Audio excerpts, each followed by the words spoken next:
नमस्कार दोस्तों, परीक्षा विनर 2.0 के ऑनलाइन प्लेटफॉर्म पे आपका हार्दिक स्वागत है। दोस्तों, कल की क्लास में हम लोगों ने जैव भू रासायनिक चक्र से संबंधित जो हमारे अवसादी चक्रण थे, जिसमें हम लोगों ने फास्फोरस चक्र और उसी के साथ में हम लोगों ने सल्फर चक्र के बारे में चर्चा की थी। उसी क्रम को आगे बढ़ाते हुए आज हम लोग गैसीय चक्र के बारे में चर्चा करने वाले हैं।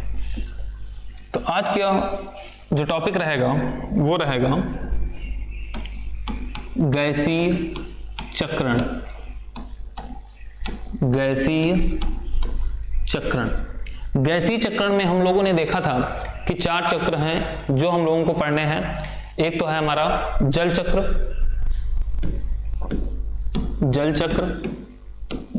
फिर हमें पढ़ना है ऑक्सीजन चक्र,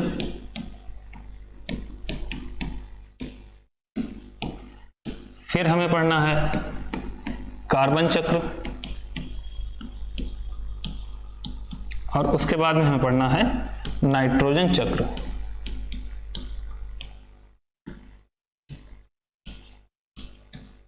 इन चक्रों में 2 चक्र हमारे बहुत ही इंपॉर्टेंट हैं, जो कि नाइट्रोजन चक्र है और कार्बन चक्र है। आज की क्लास में हम लोग जल चक्र और कार्बन चक्र के बारे में चर्चा करेंगे। ठीक है, तो चलिए हेडिंग डालेंगे जल चक्र।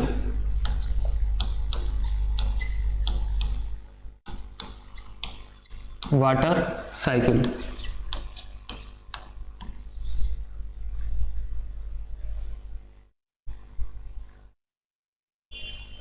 देखो, जल की अगर हम बात करें, जो हमारी पृथ्वी है, पृथ्वी पे अगर हम बात करें तो स्थलमंडल है और जलमंडल है। जल अगर हम बात करें तो जल जो है हमारा कितना है पृथ्वी पे, यदि हम जल की बात करें तो जल हमारा कितना है 71% भाग पे, ठीक है, और 29% भाग पे क्या है स्थलमंडल है। 71% भाग पे जलमंडल। इसको हम 3:1 भी लिखते हैं। ठीक है, अब ये जो पृथ्वी पर जल पाया जाता है, ये नदियों में, महासागरों में, यानी कि इनके स्रोत की अगर हम बात करें तो जो स्रोत हैं वो कई सारे हैं। महासागर हो गए, नदी हो गई, तालाब हो गए, नहरें हो गई, पोखर हो गए। ठीक है, कुछ ऐसा जल होता है जो हमारा भूमिगत जल होता है। इसके अलावा जो जल है वो वातावरण में भी पाया जाता है, जो कि आर्द्रता के रूप में, बादलों में, जो कि वर्षा के रूप में हमें प्राप्त होता है। तो जल चक्र में सबसे पहले अगर हम बात करें तो जो इसका मुख्य स्रोत होता है, तो मुख्य स्रोत क्या है, वो है हमारा जलमंडल।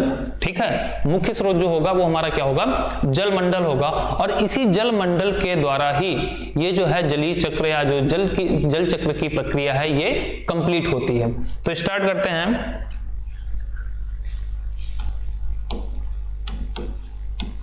जल चक्र। जल के अगर हम महत्व की बात करें तो महत्व हम सभी लोग जानते हैं कि जल का हमारे जीवन में क्या महत्व है। सबसे पहले लिख लेंगे स्रोत। तो स्रोत में हमारा क्या हो जाएगा, जलमंडल और वायुमंडल या वातावरण। ठीक है, अगर हम इसके महत्व की बात करें तो पीने के काम में, नहाने, ठीक है, इसके अलावा जो पेड़ पौधे होते हैं, पेड़ पौधे इसे ग्रहण करते हैं। ठीक है, जल का बहुत सारा यूज जो है वो हमारे जीवन में होता है, क्योंकि जो हमारी बॉडी बनी है, बॉडी में भी क्या है, आधे से ज्यादा भाग हमारा किसका है, जल का है। तो जल चक्र में हम इसको डायरेक्ट फिगर से समझते हैं कि जो जल है उसका स्रोत क्या हो गया, स्रोत हो गया हमने मान लिया सागर। ठीक है, ध्यान से चीजों को समझिए। इसको हम नया पेज ले लेते हैं, इससे समझते हैं। तालाब, यह हमने मान लिया इसको सागर। ठीक है, ये क्या हो गया, ये हो गए हमारे स्रोत। इधर क्या है, ये है सूर्य। ठीक है, इधर ये होगा हमारे बादल। ठीक, अब देखिए सूर्य का प्रकाश किस पे पड़ा, सागर पे पड़ा या तालाब पे पड़ा। अब इसके द्वारा क्या हुआ कि जो जल है वो वाष्प के रूप में कहां पहुंचा, हमारे वायुमंडल में। ठीक है, जल कहां पहुंचा, वाष्प के रूप में वायुमंडल में पहुंचा। अब ये क्या कहलाई, वाष्पीकरण। ठीक है, जल जो है वाष्पीकरण की क्रिया के द्वारा कहां पहुंचा, हमारे वायुमंडल में। अब देखो वाष्पीकरण की क्रिया के द्वारा ये वायुमंडल में पहुंच गया। इसी के साथ में ही यहां पे हम बना देंगे पौधे। ठीक है, ये हमारे क्या हो गए, प्लांट हो गए। अब पौधों ने क्या किया, जल को एब्जॉर्ब किया।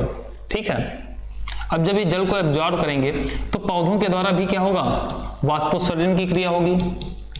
वाष्पोत्सर्जन क्या होता है, वाष्पोत्सर्जन? तो देखो जब पौधे होते हैं, पौधों में विभिन्न शाखाएं होती हैं, पत्तियां होती हैं। पौधे अपना टेम्परेचर मेंटेन करने के लिए क्या करते हैं, वाष्पोत्सर्जन की क्रिया करते हैं। वाष्पोत्सर्जन क्या होता है कि जब पौधों के, यहीं पे समझ लेंगे, पौधों के वायवीय भागों के द्वारा, वायवीय भागों के द्वारा जब जल वाष्प के रूप में परिवर्तित होता है तो वही प्रोसेस क्या कहलाती है, वाष्पोत्सर्जन कहलाती है। आपने देखा होगा कि जब जो पत्तियां होती हैं, पत्तियों का जो निचला सिरा होता है उसमें छोटे छोटे रंध्र पाए जाते हैं जिसको हम लोग स्टोमेटा बोलते हैं। उन्हीं रंध्र के द्वारा जो जल है वो वाष्प के रूप में कन्वर्ट होकर के रिसता है और वो कहां पहुंच जाता है, वो वायुमंडल में पहुंच जाता है। और यही प्रक्रिया क्या कहलाती है, वाष्पोत्सर्जन कहलाती है। वाष्पोत्सर्जन पौधों में किस तरीके से सहायक होता है, जब सूर्य का प्रकाश पौधों पर पड़ता है तो पौधों के अंदर, जिस तरीके से हम देखते हैं कि जब हम धूप में खड़े होते हैं तो होता क्या है कि हमारे शरीर में छोटे छोटे जो रंध्र होते हैं, छिद्र होते हैं, उनसे पसीना निकलता रहता है। ठीक उसी प्रकार पौधों से भी पसीना निकलता है। ठीक है, क्योंकि जो उनकी पत्तियां होती हैं उनमें छोटे छोटे रंध्र पाए जाते हैं और जब टेम्परेचर बहुत ही ज्यादा हो जाता है तो ये अपना टेम्परेचर मेंटेन करने के लिए क्या करते हैं, ये पानी को किस में कन्वर्ट कर देते हैं, वाष्प में। क्योंकि जब ज्यादा हीट मिलेगी तो जल जो है वो किस में कन्वर्ट हो जाएगा, वो वाष्प में कन्वर्ट होगा। और जब वाष्प में कन्वर्ट होगा तो फिर वो कहीं ना कहीं से तो निकलेगा ही। अब वो निकलेगा कहां से, पत्तियों से निकलेगा। जब वो पत्तियों से निकलेगा फिर वो निकल के कहां जाएगा, वो जाएगा हमारे वातावरण में। तो यही जो प्रक्रिया है, पौधों से जल का वाष्पीकृत होना, वही क्या कहलाता है, वाष्पोत्सर्जन कहलाता है। अब इस वाष्पोत्सर्जन के द्वारा जल कहां पहुंच गया, वायुमंडल में पहुंच गया। अब इसके बाद में अगर हम बात करते हैं, इसके अलावा जीव जंतु हो गए। जीव जंतु इन्होंने भी क्या किया, जल को ग्रहण किया। भाई कोई भी व्यक्ति हो पीने के लिए या कोई भी जीव हो पीने के लिए उसको जल चाहिए। अब जीव जंतुओं ने इसको क्या किया, जल को ग्रहण किया। इसको फिर किस रूप में, मलमूत्र के रूप में इसको जो है त्याग किया। अब ये क्या हुआ, ये पुनः कहां पहुंच गया, वाष्पीकृत होकर के बादल में पहुंच गया। अब होगा क्या कि जब ये वायुमंडल में पहुंचेगा तो वायुमंडल में एक प्रक्रिया होगी संघनन की। ठीक है, कौन सी प्रक्रिया होगी, संघनन की प्रक्रिया होगी। और संघनन की प्रक्रिया के पश्चात, संघनन की प्रक्रिया के दौरान क्या होगा कि ये जो वाष्प है वो धीरे धीरे एकत्रित होकर किसका निर्माण करेंगी, बूंदों का निर्माण करेंगी। ठीक है, और जब ये संघनन की प्रक्रिया बहुत ही ज्यादा हो जाती है तो फिर क्या होगा, बादल क्या करेंगे, वर्षा करेंगे। ठीक है, संघनन की प्रोसेस के पश्चात बादल क्या करेंगे, वर्षा करेंगे। इसको यहीं पे लिख लेंगे, वर्षा। ठीक है, और वर्षा के द्वारा क्या हुआ, जल पुनः कहां गया, तालाबों में आ गया, पृथ्वी पर आ गया। ठीक है, सागरों में पहुंच गया, नदियों में पहुंच गया, तालाबों में पहुंच गया। तो इस तरीके से ये प्रक्रिया चलती रही। अब इसी के साथ में क्या हुआ कि जितना भी वर्षा होगी या जो भी वर्षा होगी वो सारी की सारी तालाब में तो होगी नहीं, स्थल पर भी तो वर्षा होगी। अब जब ये स्थल पर वर्षा होगी तो ये मान लिया कि ये हो गया हमारा स्थलीय भाग। अब जब ये स्थल पर वर्षा होगी तो इसमें एक प्रोसेस होगी लीचिंग। लीचिंग मतलब यानी कि पानी का नीचे की ओर रिसना। ये हमने मान लिया ये हमारी क्या है, भूमि हो गई, ठीक है। अब देखो जल यहां से कहां पहुंचा, भूमि में पहुंचा। अब ये धीरे धीरे धीरे धीरे लीचिंग की क्रिया के द्वारा कहां पहुंच गया, नीचे पहुंच गया। और नीचे हमें पता है कि नीचे क्या है, भूमिगत जल भी पाया जाता है, भूमिगत जल। अब ये कहां पहुंच गया, भूमिगत जल में पहुंच गया। अब भूमिगत जल के भी, अब इस जल को हम कैसे निकालेंगे, इस जल को हम लोग निकालते हैं अपने उपयोग में, मानव इनका यूज करता है, ठीक है। इस जल को कैसे निकालेंगे हम लोग, तो नलकूप के द्वारा।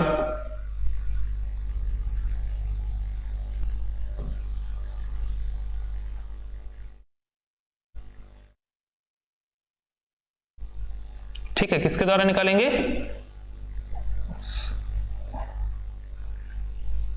नलकूप, ठीक है। ट्यूबवेल हो गया, ट्यूबवेल हो गया, कुएं हो गए, ठीक है। भूमिगत जल जो है, इस जल का प्रयोग हम लोग किस फॉर्म में करते हैं, नलकूप, ट्यूबवेल और कुओं के द्वारा भूमिगत जल का हम लोग प्रयोग करते हैं। अब जब ये जल होगा, अब इस जल का उपयोग कौन करेगा, मानव करेगा, ठीक है, जीव जंतु भी करेंगे। और इसके अलावा जो जल वेस्ट हो जाएगा, यानी कि सारा का सारा तो हम यूज नहीं कर पाएंगे, तो कुछ ना कुछ ऐसा जल होगा जो रह जाएगा, और वो रहकर उसको हम लोग, जो हमारी नालियां होती हैं, नालियों में बहाते हैं, ठीक है, बड़े बड़े नाले होते हैं उनमें बहाते हैं, और वो जो है कहां पहुंच जाता है, पुनः किसी नदी में, किसी नाले में, और फिर नदी से होते हुए वो कहां पहुंच जाता है, सागर में पहुंच जाता है। तो इस तरीके से जो है ये कंप्लीट हमारा जो है वो जल चक्र हो जाता है, ठीक है, कंप्लीट साइकिल हमारी होती है। अब एक बार फिर से समझेंगे कि जो हमारा जल का जो मुख्य स्रोत है वो क्या है, वो है तालाब या सागर, ठीक है। इसके अलावा अगर हम बात करें तो भूमिगत जल भी जो है वो हमारा जल का मुख्य स्रोत है। अब तालाब से क्या हुआ, वाष्पीकरण हुआ, वाष्पीकरण के दौरान जल कहां पहुंचा, हमारे वायुमंडल में पहुंचा। कुछ पौधों ने ग्रहण किया, कुछ जो है जीव जंतुओं ने लिया, ठीक है। फिर ये जीव जंतु से कहां पहुंचा, मलमूत्र के रूप में बाहर निकला। अब मलमूत्र क्या हुआ, इसका भी वाष्पीकरण हुआ, वाष्पीकरण के द्वारा ये कहां पहुंचा, पुनः वायुमंडल में पहुंचा। इसी तरीके से जो पौधों ने ग्रहण किया, पौधों में एक प्रोसेस हुई, कौन सी, वाष्पोत्सर्जन की। वाष्पोत्सर्जन के द्वारा जल कहां पहुंचा, वायुमंडल में पहुंचा। फिर इसका क्या हुआ, संघनन हुआ, संघनन के द्वारा क्या हुई, वर्षा हुई। वर्षा का कुछ भाग तालाब, नदियां, नहरों और सागरों में पहुंचा, और कुछ भाग जो है वो कहां पहुंचा, वो पहुंचा स्थल पर। स्थल पर पहुंचने के बाद में क्या हुई, लीचिंग की प्रोसेस हुई। लीचिंग की प्रोसेस के पश्चात भूमि कहां पहुंच गया, भूमिगत जल में मिल गया, और मानव ने उसका नलकूप, ट्यूबवेल और कुआं की सहायता से उसका दोहन किया, यानी कि उसको उपयोग में लाया, और वो पुनः भूमिगत जल कहां आया, पुनः धरातल पर आ गया। और धरातल पर इसका पुनः यूज किया गया, किसके द्वारा, मानव के द्वारा, और किसके द्वारा, जीव जंतुओं के द्वारा। जो हमारा वेस्ट मटेरियल रह गया या जो वेस्ट जल हो गया, ठीक है, वो हमारा कहां पहुंच गया, वो नदी नालों, तालाबों, नहरों, ठीक है, और वहां से होता हुआ कहां पहुंच गया, सागर में पहुंच गया, और पुनः ये प्रक्रिया वाष्पीकरण होकर के वायुमंडल में ये जो है पहुंच गया। इस तरीके से जो है पूरा एक कंप्लीट हमारा जल चक्र तैयार हो जाता है। अगर हम बात करें कि जो तालाब या सागर से जो जल वाष्प के रूप में जाता है, ठीक है, तालाब या सागर से जो जल वाष्पीकृत होता है उसका केवल 1/3 भाग ही वर्षा के रूप में प्राप्त होता है, ठीक है। इस चीज को आप जो है नोट कर लीजिए कि जो तालाब है या जो सागर है, सागर से जितना भी जल वाष्पीकृत होता है उसका कितना प्रतिशत भाग, केवल 1/3 भाग ही जो है वो वर्षा के रूप में आता है नीचे। बाकी जो है हमारे वायुमंडल में एज ए ह्यूमिडिटी, यानी कि जो हमारी आर्द्रता होती है, नमी होती है, उसके रूप में विद्यमान रहता है। इसके अलावा अगर हम बात करें तो वर्षा के अलावा जो हमारा जल है वो आपने देखा होगा कोहरे के रूप में भी जमीन पे आता है, ठीक है। किस रूप में आता है, कोहरा। इसके अलावा आपने देखा होगा बर्फबारी होती है, ठीक है, बर्फबारी, उसके द्वारा भी कहां पे आता है, जमीन में आ जाता है, बर्फबारी। ठीक है, तो इस तरीके से जो है ये पूरी प्रक्रिया चलती रहती है। तो सभी लोग जो है इसको नोट कर लेंगे या इसका स्क्रीनशॉट ले लेंगे।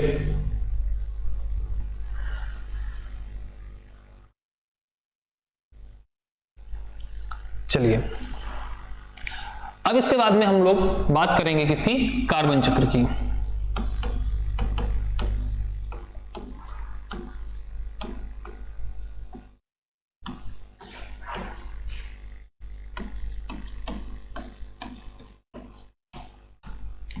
ठीक है, कार्बन साइकिल की। अभी हम लोगों ने जाना कि जो वायुमंडल है, वायुमंडल में जो कार्बन है वो गैस के रूप में या गैसीय अवस्था में पाई जाती है। ठीक है, कार्बन जो है वो वायुमंडल में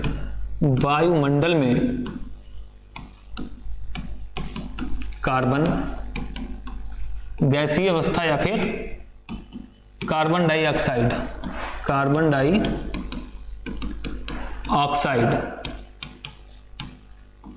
जिसको कि हम लोग CO2 भी बोलते हैं के रूप में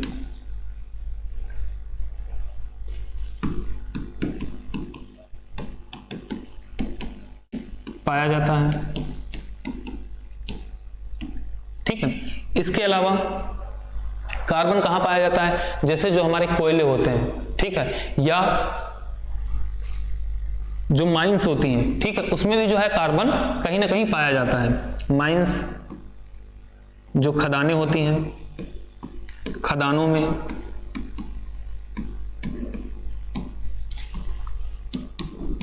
कोयला, ठीक है, इनमें भी जो है कार्बन की मात्रा पाई जाती है।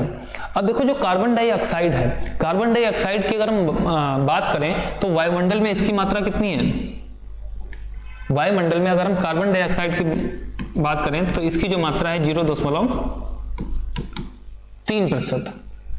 ठीक है, और ये एक ऐसी गैस है, ये एक भारी गैस है जो कि हमारे वातावरण को क्या करती है, वातावरण को गर्म बनाए रखती है। आपने देखा होगा कि जब ज्यादा मात्रा में लोग किसी कमरे में बैठे होते हैं, ठीक है, तो चाहे जितनी भी सर्दी हो, एक समय ऐसा आता है या कुछ देर के पश्चात हमें गर्मी महसूस होने लगती है। वो क्यों?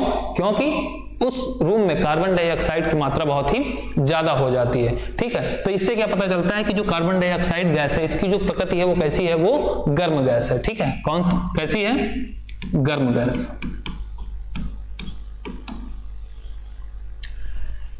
एक क्वेश्चन बहुत ही ज्यादा पूछा जाता है कि जो कार्बन डाइऑक्साइड है, इसका जो ठोस रूप होता है उसको हम क्या बोलते हैं, उसको हम शुष्क बर्फ के नाम से भी जानते हैं कि शुष्क बर्फ हम किसे कहते हैं, या शुष्क बर्फ जो है वो किसका रूप होती है। तो शुष्क बर्फ जो है, शुष्क बर्फ CO2 का ही रूप होती है, CO2 का ठोस रूप होती है। ठीक है, या ऐसे भी पूछ सकता है कि CO2 का ठोस रूप, उसको हम किस नाम से जानते हैं। ठीक है, तो किस नाम से जानते हैं, शुष्क बर्फ के नाम से हम लोग इसे जानते हैं। इसके बाद में अगर हम बात करें तो जो हमारा कार्बन है,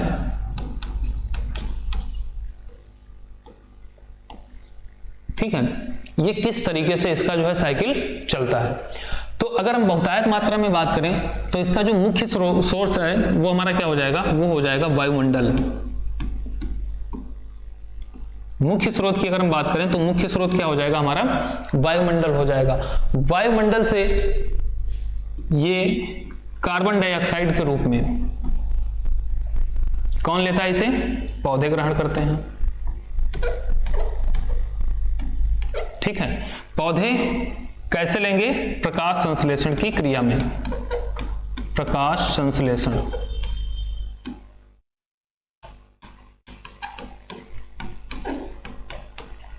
ठीक है, प्रकाश संश्लेषण की क्रिया के दौरान क्या करते हैं, पौधे कार्बन डाइऑक्साइड को एब्जॉर्ब करते हैं। अब जब ये कार्बन डाइऑक्साइड को एब्जॉर्ब करेंगे तो फिर इसमें क्या होगी, फोटोसिंथेसिस प्रोसेस होगी, और इसी के द्वारा क्या होगा कि पौधे अपना भोजन बनाएंगे और इसी के तहत ऑक्सीजन रिलीज होगी और जल भी रिलीज होगा। ठीक है, तो पौधे अब क्या करेंगे, किसको निकालेंगे, O2 को बाहर निकालेंगे। ठीक है, इन्होंने क्या किया, कार्बन डाइऑक्साइड को ग्रहण किया। ठीक है, किस प्रोसेस के थ्रू, प्रकाश संश्लेषण क्रिया के तहत। और किसको रिलीज किया, ऑक्सीजन गैस को इन्होंने रिलीज किया। अब ये जो ऑक्सीजन गैस है, इस गैस को कौन ग्रहण करेगा, जो हमारे जीव जंतु हैं। ठीक है, जीव जंतु क्या किया, जीव जंतुओं ने श्वसन की क्रिया के दौरान, श्वसन की क्रिया के दौरान इन्होंने क्या किया, ऑक्सीजन को एब्जॉर्ब किया। अब जब ये ऑक्सीजन को एब्जॉर्ब किया तो इसके बाद पश्चात क्या हुआ कि ये पुनः क्या निकालेंगे, CO2 रिलीज करेंगे। ठीक है, और जब ये CO2 रिलीज करेंगे तो कहां पहुंच जाएगी, वो वायुमंडल में पहुंच जाएगी। ठीक है, तो ये क्या हुआ, ये हमारा एक कंप्लीट साइकिल हो गया कि वायुमंडल से CO2 किसने ग्रहण की, पौधों ने ग्रहण की। फिर पौधों के द्वारा क्या रिलीज की गई, ऑक्सीजन रिलीज की गई। ऑक्सीजन को किसने ग्रहण किया, जीव जंतुओं ने ग्रहण किया। ठीक है, और फिर जीव जंतुओं ने किसको रिलीज किया, कार्बन डाइऑक्साइड गैस रिलीज की। और ये कार्बन डाइऑक्साइड गैस कहां पहुंच गई, पुनः वातावरण में पहुंच गई। तो इस तरीके से ये चक्र पूरा का पूरा चलता रहा। इसके अलावा अगर हम बात करें तो जो हमारी कार्बन गैस है, ठीक है, इसको हम ऐसा भी बोल सकते हैं,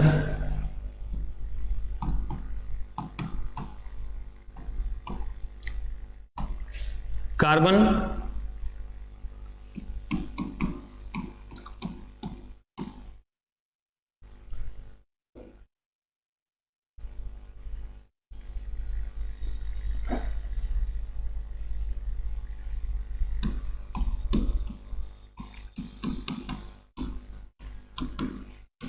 अन्य तत्वों के साथ भी मिलकर क्रिया करता है।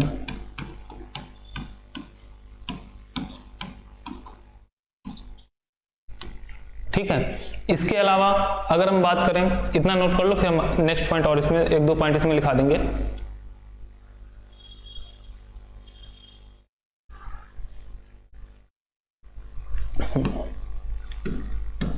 देखिए, समुद्री वातावरण के जीव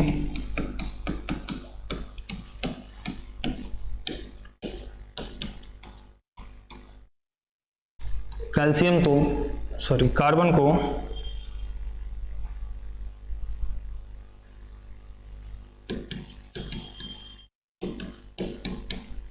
कैल्शियम,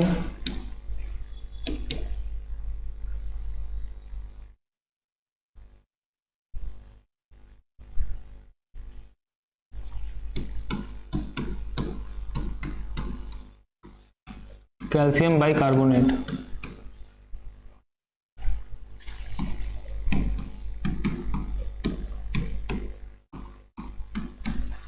CaCO3 के रूप में अपने कवर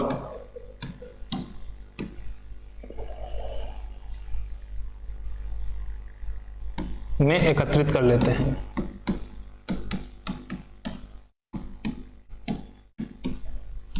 एकत्रित कर लेते हैं।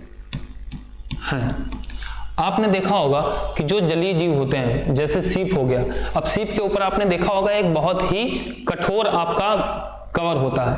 वो जो कवर होता है वो किसका बना होता है, वो कैल्शियम बाइकार्बोनेट का बना होता है। और ये जो कैल्शियम कार्बोनेट किसका बना होता है, कैल्शियम कार्बोनेट का बना होता है। और ये जो कैल्शियम कार्बोनेट होता है, ये कहाँ किस तरीके से आता है, आपने देखा होगा कि जो कार्बन है, ठीक है, यह कार्बन डाइऑक्साइड,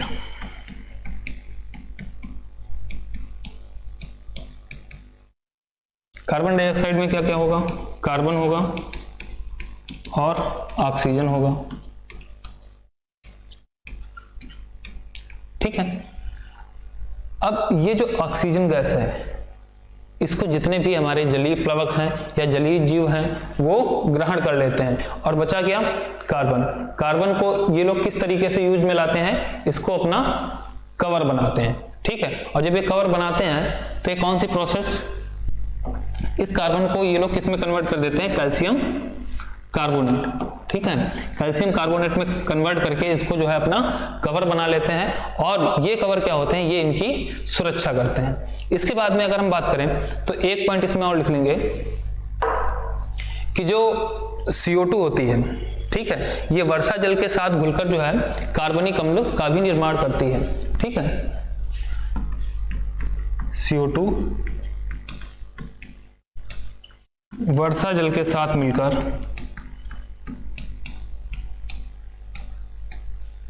कार्बनिक अम्ल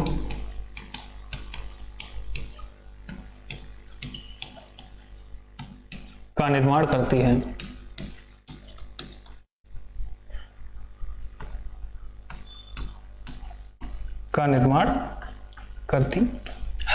ठीक है। तो ये थे हमारे कार्बन चक्र से रिलेटेड कुछ महत्वपूर्ण बिंदु जो कि आपके परीक्षा के दृष्टिकोण से आपके एग्जाम में पूछे जा सकते हैं। आज की क्लास में हम लोग केवल 2 ही चक्र पढ़ेंगे और हमारे 2 चक्र अभी रह जाते हैं, जो कि हमारा ऑक्सीजन चक्र एक रह जाता है और दूसरा रह जाता है नाइट्रोजन चक्र। ये दोनों चक्र हमारे लिए इंपॉर्टेंट हैं क्योंकि नाइट्रोजन चक्र से कई बार जो है आपके एग्जाम में क्वेश्चन पूछे जा चुके हैं और कई सारे नए प्रकार के प्रश्न जो है वो आपके इन टॉपिक से बनते रहते हैं। तो इसको हम लोग जो है कल की वीडियो में, यानी कि जो हमारी नेक्स्ट क्लास होगी, उसमें हम लोग पढ़ेंगे। आज के लिए इतना ही रखते हैं। आज की क्लास में जो भी आपके डाउट हैं वो आप कमेंट करके जरूर बताएं और इस वीडियो को जो है जितना अधिक से अधिक लोगों को आप शेयर कर सकते हैं उतना अधिक से अधिक लोगों को शेयर करें। और जो लोग हमारे चैनल से नए जुड़े हैं वो लोग इस चैनल को सब्सक्राइब कर लें और जो नोटिफिकेशन, जो हमारा बेल आइकन है उसको भी प्रेस कर लें ताकि आगे आने वाली जितनी भी आपकी वीडियोस हैं उनका नोटिफिकेशन आपको समय से मिलता रहे। धन्यवाद।